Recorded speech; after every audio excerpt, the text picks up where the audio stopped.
ꯅꯨꯡꯁꯤꯕꯤꯗꯨꯅ Manipur entertainment ꯆꯦꯅꯦꯜꯕꯨ subscribe ꯑꯃꯁꯨꯡ like ꯇꯧꯕꯤꯔꯝꯃꯨ꯫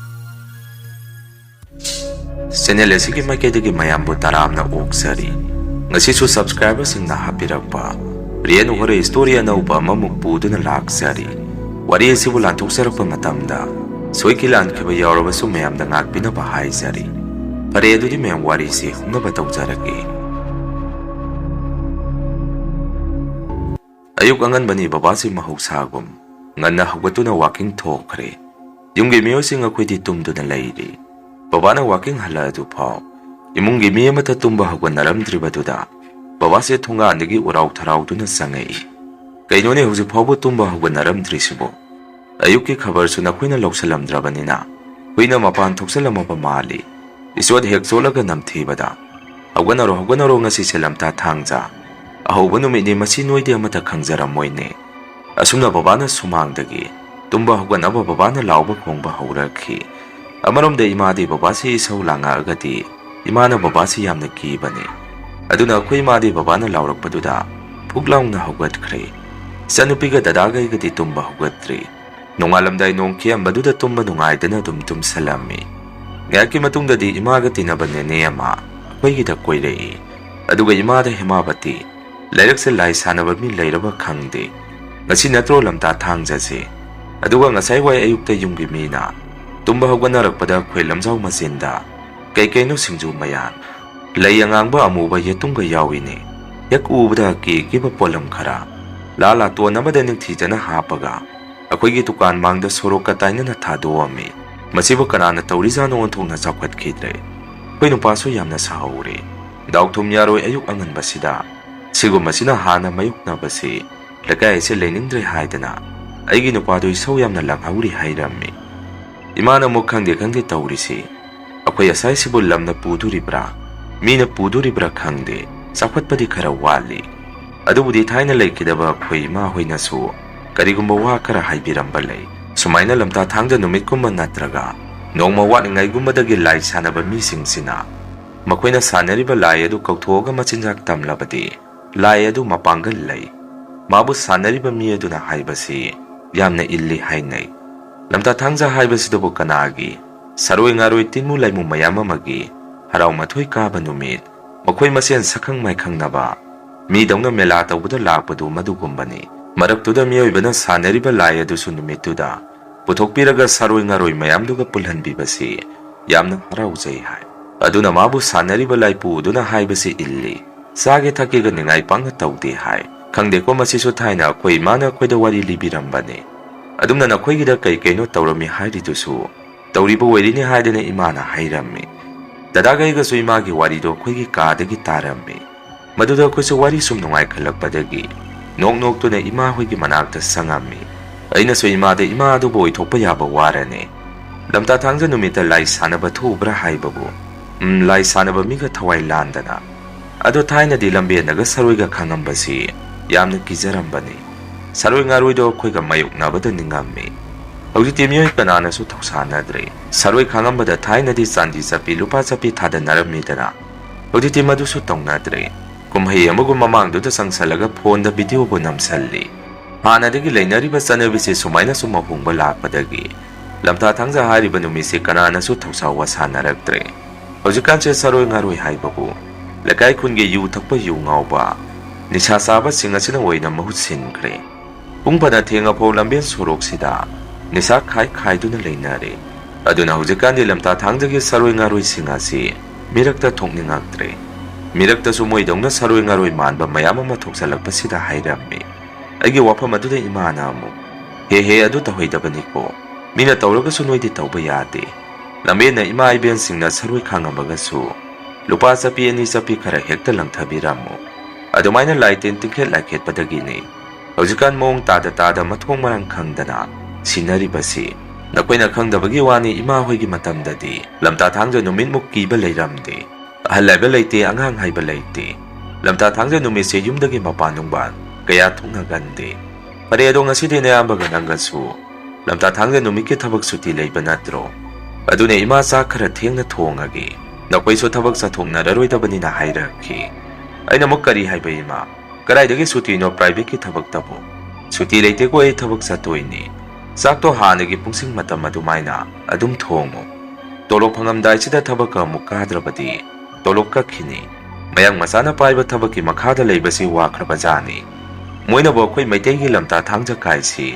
Masi karisu khangbiba natte. Aduna ay tabak sa tuwini sana na thongo ay rami. Imana mo kari haiba ngasibo. Nang mo tabak sa ni haiba. Yare to sa lurano. Nakoy di nahagaw ay lamyan sorok ta saroy kangambada paragtani. Nayamaso tabak sa turizara hangay.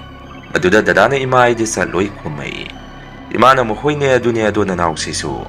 Kasi tabak sa lurano ng karahayo. Lamta Thangja Numitta Lai kanana tabak sa nagi. Nagi tolok ka keso kaksar kasano. Imana yadi nga sidi ng tabak to nga siti lepo. Yung dayren dyan na potaraga layro nga siti hayraki. Amukasoy na ima yaroy haydi yaroy haybani. Wati nga ngano yahong na iting-ting na hugalaga. Ojik pung nipan tarak kadorabani sakto sa tungturo. Tiyang krani hayrami. Baba na so mukmi ang sila tabakani hayribasi. Iru may tazaba taururo lamyan sorok ojik kandi. Migi mi ngakta ngay narabani.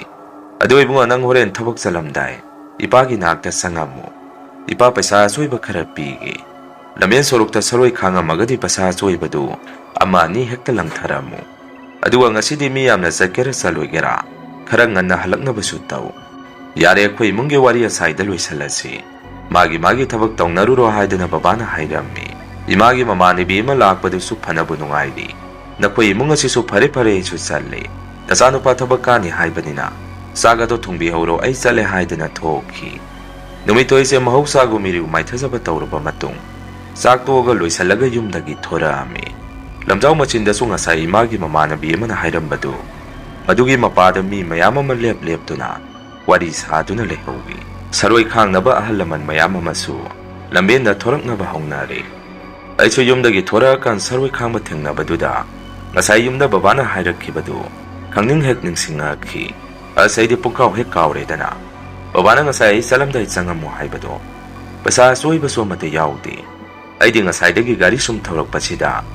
Saroy kangami si mga tarong mukti suramani ay nalambiela sida tengnari iba si pwede miya tayo sulambiela sida sali mo'y sa lupa matatadaramdi kariso tawroy da ka na ay si opis tam na gari sumtawrami nga kimatong ay gitabok mapam porong pati yawrami ay gitabok mapam sa so porong pati janim silay ba aday dani tabok mapam da so horin de Lamta Thangja ni karakrangan na yumdahan na si Kaina ako'y masin wari sumtong narami Panahayja sabagi wani private ki tabak haydana.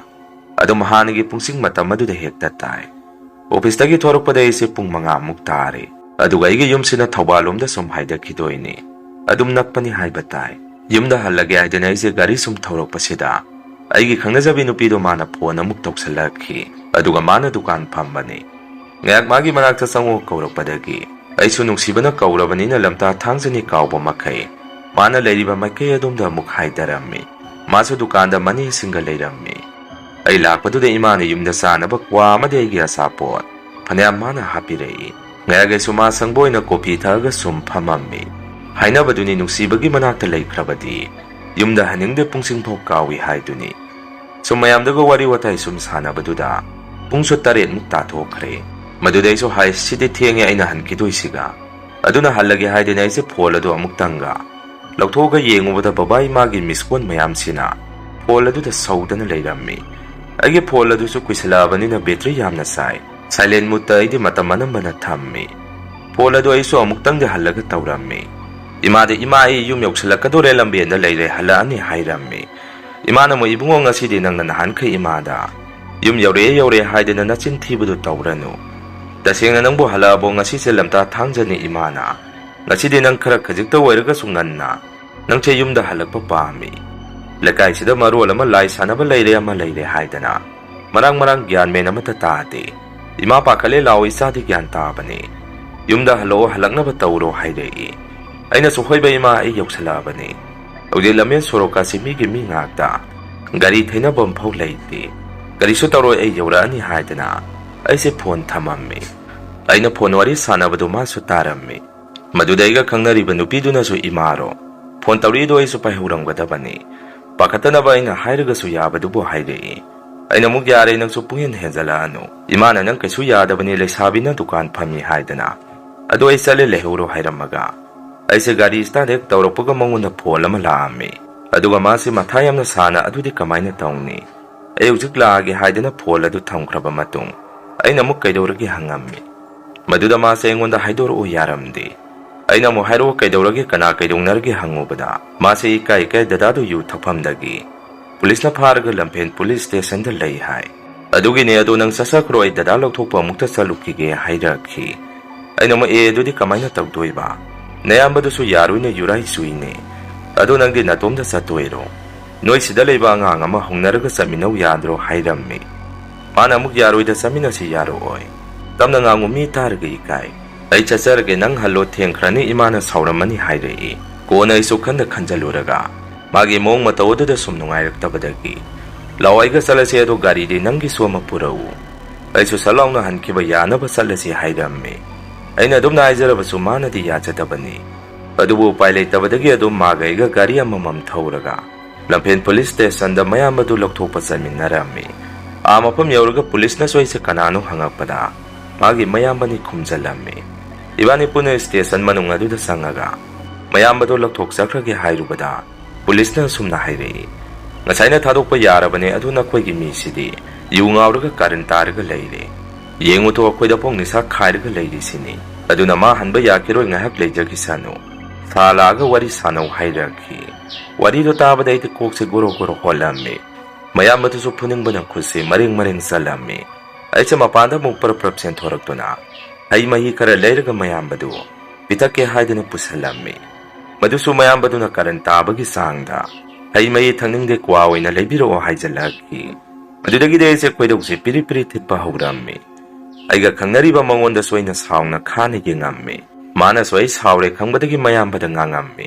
ꯑꯗꯨꯒ ꯑꯩꯕꯨꯁꯨ ꯍꯟꯈ꯭ꯔꯣ ꯍꯥꯏꯖꯔꯛꯈꯤ ꯐꯅ ꯃꯥꯅ ꯍꯟꯈ꯭ꯔꯣ ꯍꯥꯏꯖꯔꯒꯁꯨ ꯅꯨꯄꯤ ꯃꯥ ꯃꯇꯣꯝꯗ police station ꯑꯗꯨꯗ ꯑꯩꯅ ꯃꯇꯧ ꯀꯔꯝꯅ ꯊꯅꯝꯅꯤ ꯐꯅ ꯍꯟꯅꯤꯡꯉꯕꯁꯨ ꯑꯩꯁꯦ ꯈꯥꯡꯖꯜꯂꯒ ꯃꯌꯥꯝꯕꯗꯨ ꯅꯤꯁꯥ ꯍꯟꯕ ꯉꯥꯏꯔꯝꯃꯤ ꯀꯣꯟꯅ ꯊꯪꯗꯁꯤ ꯄꯨꯂꯤꯁ ꯑꯣꯐꯤꯁꯥꯔ ꯑꯗꯨ ꯂꯥꯛꯑꯒ ꯑꯩꯈꯣꯏ ꯁꯥꯏꯗꯨ ꯎꯕꯗ ꯅꯨꯡꯉꯥꯏꯔꯛꯇꯕꯗꯒꯤ ꯍꯟꯈ꯭ꯔꯣ ꯍꯥꯏꯔꯛꯏ ꯑꯩꯁꯨ ꯃꯌꯥꯝꯕ ꯑꯉꯥꯎꯕꯗꯨ ꯃꯥꯒꯤ ꯒꯥꯔꯤꯗ ꯌꯥꯝꯅ ꯋꯥꯅ ꯇꯣꯡꯍꯜꯂꯒ ꯑꯩꯁꯦ ꯂꯩꯀꯣ ꯐꯖꯅ ꯆꯠꯂꯣ ꯍꯥꯏꯔꯝꯃꯒ ꯌꯨꯝ ꯌꯧꯅꯕ ꯒꯥꯔꯤꯁꯦ ꯄꯥꯏꯀꯩ ꯊꯧꯔꯛꯏ ꯐꯣꯟꯒꯁꯤ ꯌꯦꯡꯉꯨꯗ꯭ꯔꯦ ꯌꯨꯝꯒꯤ ꯃꯤꯁꯀꯣꯟ ꯃꯌꯥꯝ ꯑꯃ ꯂꯩꯔꯝꯃꯅꯤ ꯀꯤꯖꯕꯗꯒꯤ ꯒꯥꯔꯤ ꯁꯨꯝ ꯊꯧꯔꯛꯄꯗꯨꯗ ꯄꯨꯡꯁꯨ 7:30 ꯇꯥꯔꯝꯕꯗꯒꯤ ꯑꯩꯅ ꯍꯥꯟꯅ ꯃꯨꯛꯈꯤꯕꯗꯨ ꯂꯝꯕꯦꯟ ꯁꯣꯔꯣꯛꯀꯁꯤ ꯃꯤ ꯏꯇꯥꯛ ꯇꯥꯛꯄ ꯍꯧꯔꯝꯃꯤ ꯑꯗꯨꯒ ꯉꯁꯥꯏ ꯑꯩꯅ ꯊꯕꯛ ꯂꯥꯛꯄꯗ ꯁꯔꯣꯏ ꯈꯥꯡꯉꯝꯕ ꯃꯄꯥꯁꯤꯡ ꯑꯗꯨ ꯌꯧꯔꯛꯄꯗ ꯑꯩꯁꯦ ꯏꯁꯥꯗ ꯁ꯭ꯋꯥꯏ ꯂꯥꯎꯕ ꯑꯃ ꯄꯣꯛꯑꯝꯃꯤ ꯒꯥꯔꯤ ꯁꯨꯝ ꯊꯧꯔꯛꯄꯗꯨꯗ ꯎꯆꯤꯟꯅꯆꯤꯟ ꯑꯩꯈꯣꯏꯒꯤ ꯈꯨꯟ ꯃꯆꯤꯟ ꯍꯥꯏꯖꯟꯐꯝ ꯈꯣꯡꯅꯥꯡꯈꯣꯡ ꯂꯝꯂꯣꯡ 3 ꯐꯥꯡꯕ ꯃꯄꯥꯗꯨ ꯎꯆꯤꯟꯅꯆꯤꯟ ꯌꯧꯁꯤꯜꯂꯛꯑꯝꯃꯤ ꯏꯃꯥꯏꯄꯦꯝꯃ ꯃꯐꯝ ꯑꯗꯥꯏꯗꯤ ꯄꯨꯝꯃꯝ ꯍꯦꯛ ꯃꯝꯃꯒ ꯃꯤꯁꯦ ꯑꯃꯠꯇ ꯎꯒꯦ ꯐꯪꯉꯝꯗꯦ ꯃꯇꯦꯛ ꯑꯃꯗꯤ ꯂꯧꯕꯨꯛ ꯂꯝꯍꯥꯡ ꯂꯥꯜꯂꯒ ꯌꯨꯝ ꯇꯥꯗꯨꯔꯤꯕꯅꯤ ꯈꯣꯡꯅꯥꯡꯈꯣꯡ ꯑꯗꯨ ꯈꯤꯇꯪ ꯍꯦꯛ ꯂꯥꯟꯊꯣꯔꯛꯄꯒ ꯂꯧꯕꯨꯛ ꯂꯝꯍꯥꯡ ꯂꯝꯕꯦꯟ ꯃꯌꯥꯏ ꯑꯗꯨꯗ ꯃꯤ ꯃꯌꯥꯝ ꯑꯃ ꯆꯠꯂꯒ ꯂꯩꯔꯝꯃꯤ ꯃꯗꯨꯗ ꯑꯩꯁꯨ ꯄꯨꯡꯉꯛ ꯍꯦꯛ ꯉꯛꯈꯤ ꯀꯔꯤꯅꯣ ꯇꯧꯔꯤꯁꯤꯕꯨ ꯅꯍꯥꯟꯈꯩ ꯂꯝꯇꯥ ꯊꯥꯡꯖ ꯅꯨꯃꯤꯠ ꯑꯣꯏꯗ꯭ꯔꯐꯥꯎ ꯃꯐꯝ ꯑꯁꯤꯗꯤ ꯃꯤ ꯑꯗꯨꯝ ꯈꯔ ꯇꯥꯛꯄꯅꯤ ꯑꯗꯨꯒ ꯉꯁꯤꯅ ꯀꯔꯤ ꯇꯧꯔꯤꯖꯥꯠꯅꯣ ꯃꯤ ꯃꯌꯥꯝ ꯑꯃ ꯆꯠꯂꯤꯁꯤꯅ ꯃꯈꯣꯏ ꯑꯁꯥꯏꯗ ꯃꯤ ꯂꯩꯇꯕ ꯌꯥꯎꯕꯒꯤ ꯑꯣꯏꯔꯤꯕꯖꯥꯠꯔ ꯅꯤꯡꯉꯝꯃꯤ ꯁꯨꯝ ꯊꯧꯔꯛꯄꯗꯨꯅ ꯑꯗꯨꯝ ꯁꯥꯡꯈ꯭ꯔꯕ ꯂꯝꯍꯥꯡ ꯂꯝꯕꯦꯟ ꯄꯔꯤꯡꯗꯨꯃ ꯃꯤ ꯑꯃꯃꯝ ꯁꯨꯝ ꯋꯥꯠꯇꯅ ꯁꯨꯝ ꯆꯠꯂꯝꯃꯤ ꯀꯣꯟꯅ ꯊꯪꯅ ꯅꯨꯄꯤ ꯑꯃꯈꯛ ꯂꯝꯕꯦꯟ ꯃꯌꯥꯏꯗ ꯃꯇꯣꯝꯗ ꯆꯠꯂꯒ ꯂꯩꯔꯝꯃꯤ ꯇꯨꯡꯗꯒꯤ ꯌꯦꯡꯕꯗꯁꯨ ꯍꯧꯖꯤꯛꯀꯤ ꯅꯨꯄꯤꯁꯤ ꯐꯤꯕꯝ ꯃꯨꯔꯇꯤ ꯌꯥꯝꯅ ꯆꯨꯝꯃꯤ ꯑꯩꯅꯁꯨ ꯒꯥꯔꯤ ꯍꯣꯔꯣꯟꯁꯨ ꯈꯣꯡꯖꯜꯂꯝꯃꯤ ꯃꯗꯨꯗꯒꯤ ꯅꯨꯄꯤꯗꯨ ꯃꯃꯥꯏ ꯁꯠ ꯂꯥꯎꯅ ꯑꯣꯟꯊꯣꯔꯛꯈꯤ ꯅꯨꯄꯤꯗꯨꯒꯤ ꯁꯛꯐꯝ ꯑꯗꯨ ꯎꯕꯗ ꯑꯩꯈꯣꯏ ꯁꯥꯏꯐꯥꯎ ꯉꯥꯏꯍꯥꯛꯇꯨꯗ ꯄꯨꯡꯀꯥꯎ ꯍꯦꯛ ꯀꯥꯎꯊꯣꯛꯏ ꯀꯩꯗ ꯍꯥꯏꯔꯨꯅꯤ ꯅꯨꯄꯤꯗꯨ ꯃꯁꯛ ꯐꯖꯕꯗ ꯃꯥꯅꯁꯨ ꯑꯩ ꯎꯕꯗꯨꯗ ꯅꯣꯛꯐꯦꯠꯀ ꯇꯧꯁꯜꯂꯛꯈꯤ ꯄꯨꯔꯥ ꯐꯤꯂꯝꯒꯤ ꯃꯑꯣꯡꯅꯤ ꯅꯨꯃꯤꯗꯥꯡ ꯑꯗꯨꯗ ꯑꯩꯁꯨ ꯈꯪꯍꯧꯗꯦ ꯒꯥꯔꯤꯗꯒꯤ ꯀꯨꯝꯊꯔꯝꯃꯤ ꯑꯗꯨꯒ ꯋꯥꯈꯜꯁꯦ ꯃꯇꯦꯛ ꯃꯥꯡꯕꯒꯨꯝ ꯒꯥꯔꯤ ꯑꯃꯨꯛ ꯊꯧꯔꯝ ꯅꯨꯄꯤꯗꯨꯒ ꯑꯃꯨꯛ ꯋꯥꯔꯤ ꯁꯥꯟꯅꯔꯒ ꯑꯩꯁꯦ ꯑꯃꯨꯛ ꯆꯠꯂꯝ ꯑꯩꯁꯦ ꯒ꯭ꯌꯥꯟ ꯃꯦꯟ ꯑꯃꯠꯇ ꯇꯥꯔꯝꯗꯦ ꯑꯩꯅ ꯅꯤꯡꯁꯤꯡꯕ ꯍꯥꯏꯕꯕꯨ ꯅꯨꯄꯤꯗꯨꯒ ꯑꯩꯒꯅ ꯐꯅ ꯁꯥꯡꯐꯥꯎ ꯑꯩꯒꯤ ꯒꯥꯔꯤꯗꯨ ꯏꯜꯂꯒ ꯃꯥꯒ ꯋꯥꯔꯤ ꯁꯥꯟꯅ ꯆꯠꯂꯕꯖꯥꯠꯅꯤ ꯅꯨꯄꯤꯗꯨꯗꯁꯨ ꯑꯩꯅ ꯀꯔꯥꯏꯗ ꯆꯠꯂꯤꯅꯣ ꯅꯨꯃꯤꯗꯥꯡꯁꯤꯗ ꯃꯤ ꯃꯌꯥꯝ ꯑꯃꯁꯨ ꯇꯨꯡꯗ ꯆꯠꯍꯧꯏ ꯉꯁꯤ ꯀꯔꯤ ꯂꯩꯒꯦ ꯀꯥꯏꯅ ꯌꯥꯝꯅ ꯈꯪꯅꯕꯒꯤ ꯃꯑꯣꯡꯗ ꯋꯥꯔꯤ ꯁꯨꯝ ꯁꯥꯟꯅꯔꯝꯃꯤ ꯅꯨꯄꯤꯗꯨꯅꯁꯨ ꯁꯨꯝꯅ ꯈꯨꯝꯃꯛꯏ ꯉꯁꯤꯁꯦ ꯃꯤ ꯇꯤꯟꯅꯕ ꯑꯃ ꯂꯩ ꯑꯗꯨꯒꯤ ꯃꯌꯥꯝ ꯆꯠꯂꯤꯅꯦ ꯅꯪꯁꯨ ꯆꯠꯂꯨꯁꯤ ꯀꯩꯅꯣ ꯍꯥꯏꯔꯛꯏ ꯑꯩꯅꯁꯨ ꯑꯃꯨꯛ ꯍꯣꯏ ꯌꯥꯏꯌꯦ ꯆꯠꯂꯨꯁꯤ ꯈꯨꯝꯃꯤ ꯑꯩꯗꯤ ꯑꯗꯨꯝꯅ ꯈꯨꯝꯖꯕꯒꯤ ꯋꯥꯅꯤ ꯏꯁꯥꯁꯦ ꯒ꯭ꯌꯥꯟ ꯃꯦꯟ ꯑꯃꯠꯇ ꯇꯥꯕ ꯅꯠꯇꯦ ꯄꯨꯔꯥ ꯂꯩꯆꯤꯜꯂꯛꯇ ꯅꯨꯄꯤ ꯑꯗꯨꯒ ꯆꯠꯃꯤꯟꯅꯕꯒ ꯆꯞ ꯃꯥꯟꯅꯔꯕꯅꯤ ꯌꯨꯝꯂꯣꯝꯗꯒꯤ ꯄꯨꯡ 10 ꯍꯦꯜꯂꯐꯥꯎ ꯑꯩ ꯍꯜꯂꯛꯇꯦ ꯍꯥꯏꯗꯅ ꯏꯃꯨꯡ ꯃꯅꯨꯡꯁꯦ ꯄꯨꯈꯠꯇ ꯈꯟꯅꯔꯝꯃꯤ ꯕꯕꯥ ꯏꯃꯥꯁꯨ ꯄꯨꯈꯠꯇ ꯈꯟꯅꯔꯕꯖꯥꯠꯅꯤ ꯏꯃꯥꯅ ꯕꯕꯥꯗ ꯑꯩꯅ ꯉꯁꯤ ꯃꯥ ꯊꯕꯛ ꯆꯠꯂꯟꯒꯨꯝꯁꯤ ꯍꯥꯏꯕ ꯅꯠꯇ꯭ꯔꯣ ꯅꯪꯅ ꯆꯠꯍꯜꯂꯨ ꯍꯥꯏꯈꯤꯕꯅꯤ ꯍꯧꯖꯤꯛꯐꯥꯎ ꯌꯨꯝꯗ ꯍꯜꯂꯛꯇ꯭ꯔꯤ Nasanupa halasiga nanga thiruso haidana makoise ai halaktabaduda khannarammi asomdana aidi pura sangsara mata laiki pungani mukse nupiduga aiga som saminarama matung tunglomdagi sarik makhonga kangsi makhonga se aina tarakhi adudaisi amu muksenen mangraga gya lakpadongna tawrammi aina gyana mumuk lakpadide aise gari su ilamdre labuk kumba amada aise leirammi ngak leraga mo aigi mitsida nupido inakta muk thoroktuna ingwanda wari saba muk haujalakhi adumna aise matat gyana muk tarak gyana muk mang tawrammi aduwa ngak leita awangba mathak amadagi sarik makhonse aina sum toina tarammi kona thangda aina mathakta sum yengkhalubada akwai khunge chingthak mathakta imoino image khubam ama saraga madu lairibadu madu aina mayak sengna uba phangakhi madudige se sada gyan khangna ke klakhi aina gyan tarak patu su chingya ga labuka tainana leiba mafam amada aise itomda salaga leirammi mafam adubudi ai su khangammi madudige su sada karino ma thengnare khangakpadagi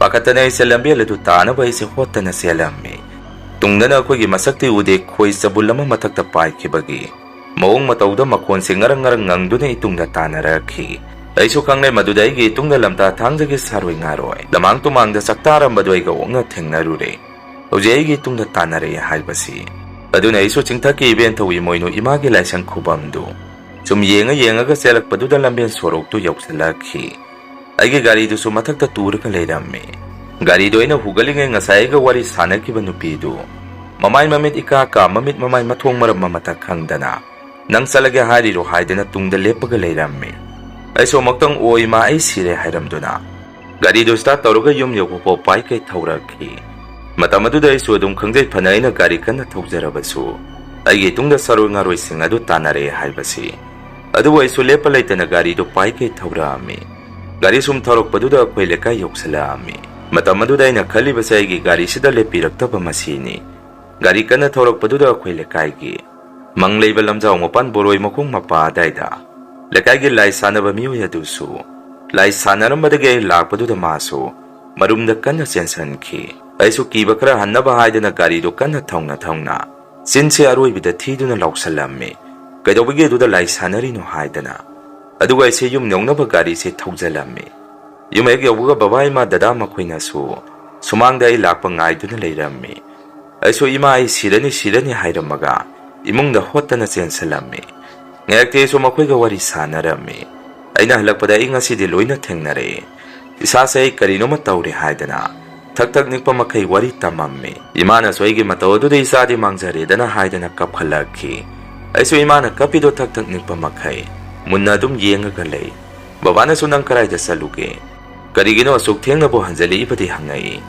aisu ngak tumina leiramaki isa se gyan mangkhre aina gyan tarapade se yang kangtrik kangaka leirammi kuchuga se sangleinaraga musuk murami aksang su yamna soktharami inakta maiba mana su laikana khoiramduna lai Asengba maiba duna lai khoiramidu numit tarini sumna khoiramaba matung aise gyan lakpa weirammi aina gyan tarapadu de masu kap tuna sa gyan la edana haidana inakta sensalakuna olaga kapammi baba su harau jarami masigi matung aise phana kuini sa se papa kangkhalo yadana leirammi toina so aise maiba tawruga lai khoirammi yamna wana hanige mong matawda hanjalaba matung isungi manaba lakai gi mioi singda aina thengnariki ba thogdok sing adu makhoida su wari tamammi maduda khara amana thaja khara amana thaja ba henman khibadagi kire hainarammi aiga khangnari ba nupi du su asapot ka mayama mathilami adubo mage haktaktene aina thogdo do mayok na khribasi odukti nupi do kaina khre masine mayam ngasi gi rian horror story matangi wari thagalakpada mayam punamuk thengnarasi ngasi gi di mayam dagi kaina na ba bi dai lawsari